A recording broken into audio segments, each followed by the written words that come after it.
A weekend brunch. Don't you just love the relaxed pace? You get to slow down. And I think I also like it because you get to treat yourself right. Just give yourself that little something extra. And these best banana muffins are that something extra. And they're extra large too. So let's get right to it. What I love about a good banana muffin is having a little crunchy streusel on top. And that's what I'm starting with here. I have half a cup of all-purpose flour, and I'm going to add to that 1/3 cup of granulated sugar, half a teaspoon of cinnamon, and then I've already melted 1/4 cup of butter. When it comes time to plan weekend brunch, sometimes you want to go over the top and make some crazy elaborate things. But there are times you want to sleep in a little bit. So these muffins are so quick to put together, but you'll look like a superhero pulling them out of the oven as if you woke up, just hours before. When you have the time to make a banana muffin, that's something special. I'll just set that over here. All right, let's get to the muffins. 2 very, very ripe bananas. Not just very ripe, very, very ripe. You want to have some black spots. They're going to be super sweet and have great banana flavor. I'm just going to give these a mash with a fork. Yeah, these are nice and ripe. I can smell them. When the bananas start looking really shiny, then you know they're mashed enough. And then just because I find it easier to mix in, I melt my butter. So I have half a cup melted and 2 types of sugar.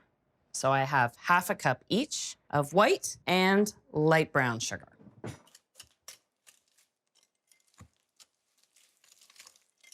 This recipe calls for 2 eggs, but the next ingredient is what is different between a banana bread and a banana muffin batter. And that is my half a cup of buttermilk.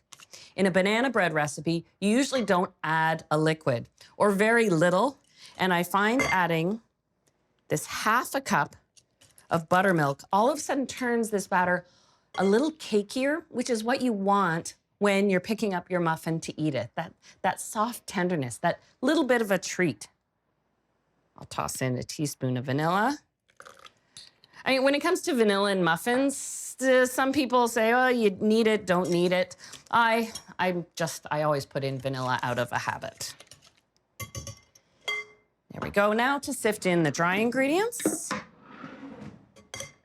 1 2/3 cup of all-purpose flour. And I've got a teaspoon of baking powder, half a teaspoon of baking soda, and 1/4 teaspoon of salt.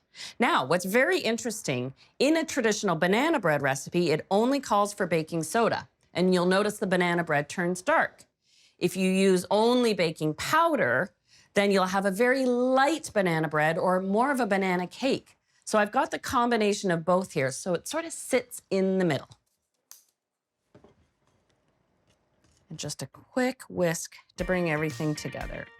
Now, this recipe makes 12 extra large muffins, and you can find these tulip cups where you buy your muffin cups in most stores, or you can get 18 regular size muffins. So it's up to you.